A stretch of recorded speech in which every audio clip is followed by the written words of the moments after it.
The murder of a young New Mexico mother in broad daylight left a community on edge, sparked national attention to find her killer. Now a break in that case and the death of Ariel Ulibarri. All right, we'll get to the latest on that story in just a minute, but first at 6 o'clock, a very good morning to you and welcome to KRQE News 13 this morning. I'm Matt Morrow. Good morning, everyone. I'm Krista Gutierrez. Thank you for joining us on this Wednesday, December 3rd.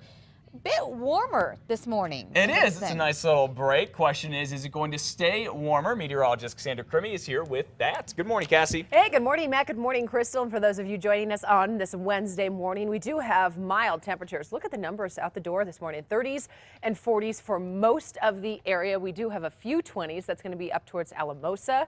We even have some 50s, though, down towards Las Cruces, where it is 50 degrees. We're going to stay mild through the afternoon and into the evening. 42 degrees at 9, 54 degrees, mostly cloudy at noon, and by 5 o'clock, still in the 50s. We'll be tracking the chance for some stray showers. Really, our chance here in the metro area is limited. We'll have a much better chance to the north and west. But as we talk about some of that rainfall out the door this morning, a lot of the light showers we did have through the overnight have come to an end, but we do still have a few scattered showers just to the west of Albuquerque and getting closer towards Farmington. We'll have more details on this and what you can expect the next couple of days coming up. Now back to our top story. It didn't take much to find the man police say killed Ariel Ulibarri because he was already locked up. Police say a DNA match led them straight to him, 25-year-old Matthew Jennings. Last month, police discovered Ulibarri dead at the Goodwin Lake Trails Walking Park in Clovis. Her 6-year-old son was found nearby in a parking lot. Now police say Jennings has admitted to stabbing and killing the 23-year-old mother. Police tracked Jennings down using the knife found at the scene. Agencies of the 9th Judicial District Major Crimes Unit had developed probable cause to suspect a local Clovis man based on unique DNA profile match identified from the state crime lab from the murder weapon located on the scene. And we've learned Jennings has had a few run-ins with the law. Most recently, court records show he was serving a year and a half on probation for home burglary. Police arrested him a little more than a week after Ulibarri's murder for violating that probation. Then the DNA results came back and linked him to the murder. Police say they don't know if Jennings and Ulibarri knew each other or why he may have attacked her. Albuquerque police are still trying to find the man who scared a neighborhood, frightened a local business, and locked down an elementary school. It happened Monday afternoon after police received several frantic phone calls, including some from MCOR, which was rocked by a shooting just a few years ago. The caller said a man with protective body gear was walking around with a gun, and some say he even fired off several rounds, possibly this guy in these surveillance pictures. Police searched for hours, but they could not find the man.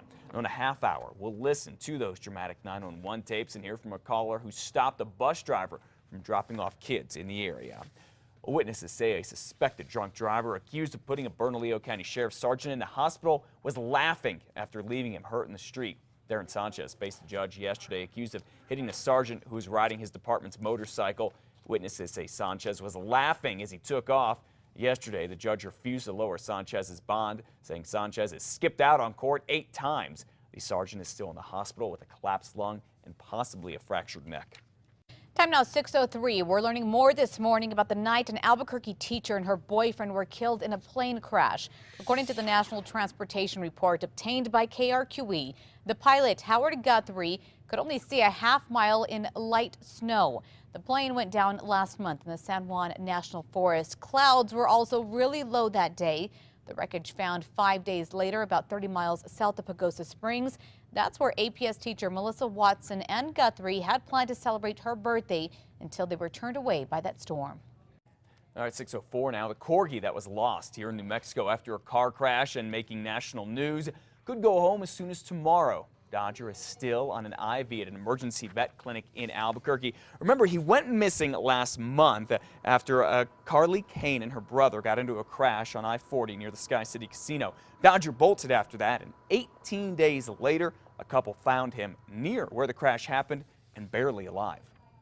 He had been so dehydrated that his salt level had gotten way too high, and so his brain had swelled. Corgi lovers all across the country have been pitching in to pay for Dodger's vet bills, and they'll help him get back to Carly a little bit later this week. Well, thanks to social media, a grieving mother's wish to give her son a journey all around the world, even to outer space, is now a reality, scattering ashes in more than 100 countries. Haley Toomey, CJ Toomey's mom, says her son was just 20 years old when he killed himself. Now Haley is making it her mission to spread her son's ashes by using a Facebook page. That has gotten attention of people all around the world who are willing to help out.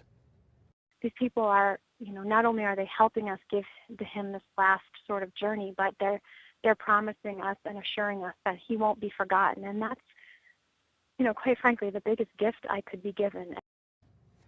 CJ's ashes have been scattered in India, over Turkey, even Russia, where a snowboarder, Justin Reeder, scattered them from Sochi, and now from a rocket launched here in New Mexico. Haley says she'll continue spreading the ashes until spring, when she plans to write a book about the experience. Crystal? Classes at 2 Knoxville, Tennessee schools are canceled today after a deadly double bus collision. 2 young kids and a school aide were killed yesterday when one bus made a sharp left, crossed a median, then struck the other head-on. More than 20 other students suffered injuries, most of them minor. More trouble for Bill Cosby this morning. A woman is now suing him, saying he sexually abused her when she was just 15 years old. Judy Huth has filed a lawsuit against Cosby for sexual battery. She says he molested her at the Playboy Mansion again when she was just 15. Cosby's attorney is not talking about this story, but says similar ones by other women are not true.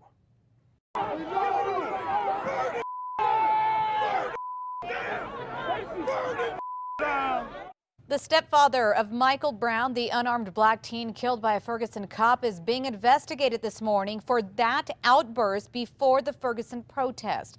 It happened after a grand jury did not indict then Officer Darren Wilson for the death of Brown. Soon after, violent riots broke out. Brown's mother says the outburst was out of emotion and he did not act on it. Meanwhile, the National Guard is scaling back as protests settle down there. 6:07 now. You remember the movie Stuart Little about a little boy and a mouse that talks? Well, it turns out a long-lost painting was hidden on the set. The painting belongs to Robert Brenny and had been missing since 1920s. Then an art historian happened to be watching the movie recently. Take a look. Behind the 2 actors there, recognized the painting and tracked it down. Turns out a set designer bought it for about $500 to go for the film. Now it's going up for auction and could fetch more than $300,000. Could you just imagine being that set designer? Thinking back, Yeah. I had a really good deal when I bought this painting. Yep, and then what happened, the movie company ended up putting it up for auction after the film, and somebody bought it, and the art historian was able to go track it all down. Pretty neat story, though. It's amazing how something so valuable just goes missing. Exactly. Okay. 2 days after 911 callers set off a manhunt with reports of a gunman on the loose near a school and a business already rocked by a shooting, police still don't have a clue as to who the suspected gunman was. But this morning, we're listening to the 911 calls, and they make it clear the man with the gun had people scared to death. I'm just very scared. I know you are. Very scared. I know that. You're okay, okay? Just One caller stayed on the phone with dispatchers for an hour describing what she saw outside of her car. Here's more of it. He's loading a gun. Did he stop now? Yes, he stopped. He stopped to load. It looks like a clip. I still don't see any officers. Okay. Trust me, okay? I have officers in that area. Those pictures you saw are someone police just want to talk to. They don't know if it's the man with the gun, but police do say this morning it's not real clear if the man actually fired any shots. Detectives went around, searched the area yesterday, say they could not find any shell casings or any bullet holes. Police still have no idea who the mystery man is or exactly what he was up to. And some people this morning are quite upset about how APS handled the threat. They went to pick their kids up thinking it was business as usual at Manzano Mesa Elementary School. They had no idea it was on lockdown. We didn't know how long we were going to be waiting there for. I had other kids with me, younger kids. It was just really stressful. It was really scary for me and the kids, and my grandchildren haven't talked about it. The district did call parents through its phone system and posted updates online, but not all parents got the messages because they were not at home or their cell phones had died while they were waiting in their cars. APS admits its evacuation plan was not perfect and says it's working to fix it. Here's a question a lot of people want answered. How do we improve education around the state? Some say they found the answer right here in Albuquerque. A new dance program is improving grades and test scores for students like these fifth graders at Eubank Elementary School. It's a program that makes schools better places and is increasing attendance. A comprehensive study by the National Endowment for the Arts found kids from poor backgrounds involved in the arts scored higher on science and writing tests than their peers and had an overall higher grade point average. When it came to the work, they really looked at it as a piece of art, like they did with their dance. And so they wanted to make sure that it looked really nice. And they paid closer attention to their spelling mistakes. The dance teachers, like Jackie Oliver here, are provided by the National Dance Institute of New Mexico, or NDI. APS has its own curriculum for arts programming for its elementary school students. The NDI classes are in addition to that. Now, despite warnings, a new study shows more and more parents are putting their infants in grave danger. Yeah, the government study just released reveals that more than half of babies here in the U.S. sleep in unsafe bedding. That includes kids here in New Mexico, with more than 2,000 babies dying every year because of SIDS, sudden infant death syndrome. Experts are worried. News 13's Catherine Rizzone has more. Good morning, Catherine. Good morning, Matt. The study really hits home. Take a listen to this. Here in New Mexico, in a 4-year span, 86 of the 91 sudden unexpected infant deaths were due to unsafe sleeping arrangements. Now, that's according to the state health department. Parents we spoke with say it can be tough to tell what's safe and what's not. All my kids have had bumpers, had blankets in their bedding, and it all comes in one set. You know, I think a lot of parents think, well, if it all comes in one set, then it's got to be safe, right? It's made for babies. Experts at other mothers on the west side say that's a common misperception. They say bumper sets are popular, especially for parents who want matching themed sets for their little one's bedroom. But the problem is babies don't have the muscle control to move if they roll over into the bumper and can't breathe. That's why store owner Michelle Adams recommends mesh bumpers.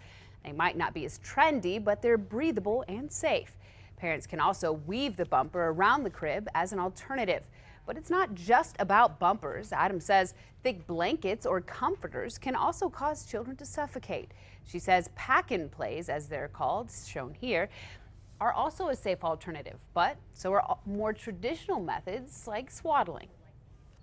And she would, putting him in the middle of the crib or putting him in her bed or whatever the case may be, then there was no worry about him rolling or moving to a different area of the bed or anything else like that. Now, Adams says many believe swaddling is reminiscent of being in the womb and makes babies feel safe and secure. Back to you. All right, thank you for those important tips, Catherine. The New Mexico Department of Health unveiled a website 2 years ago to address this problem of sudden infant death syndrome. It's called the Safe to Sleep campaign. At 6:36 now, federal safety regulators are looking into whether a children's car seat maker delayed reporting a defect, and that could have put kids' lives at risk. Graco ended up recalling 6 million car seats recently, the largest recall of kids' car seats in the history of this country. The defect involves the buckles on the seat belts. They can get stuck in the latched position, and that can put kids at risk if there's an emergency. Well, the New York Times says it got some documents from Graco, and they show the company was aware of complaints about the buckles as far back as 2009.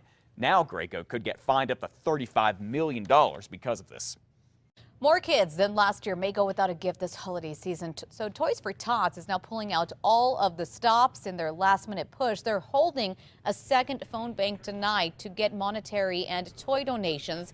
Yesterday, KRQE, the Marines, and local law enforcement agencies hosted the first phone bank, raising more than $6,000 in the first 2 hours alone. That's still not enough, though, to ensure the thousands of kids registered will get a gift. You know, when you see these kids and you see the smile on their face, when they know that somebody outside of their family cares about them, sometimes that's the spark that a child needs too, just to understand that they've got a bright future. Now, they must deliver the toys by December 12th and 13th, so they need your help. You can drop off a toy at bins set up across the city, including one right here at KRQE. Again, another phone bank is set up for tonight. Tune in at 4 p.m. and at 5:30 for details on how you can donate. You can also go to our website, krqe.com. At 6:38, it does not look like people with medical marijuana cards will have to pay a fee to get their licenses. Today's Albuquerque Journal says the state ditched the proposed fee because a lot of patients say they simply can't afford it. The state is still thinking of making some big changes to the medical marijuana program. It's set to have another public hearing on the issue on the 29th in Santa Fe. Going back Toys for Tots real quickly, you were there last night and they really could not make it any easier. Oh yeah, if you want to donate. Absolutely, very easy. Again, tonight for the phone bank, you could call in. If you want to give cash or a check or a toy, call in, give them your address. They'll go to your house and pick it up. All right. Very simple.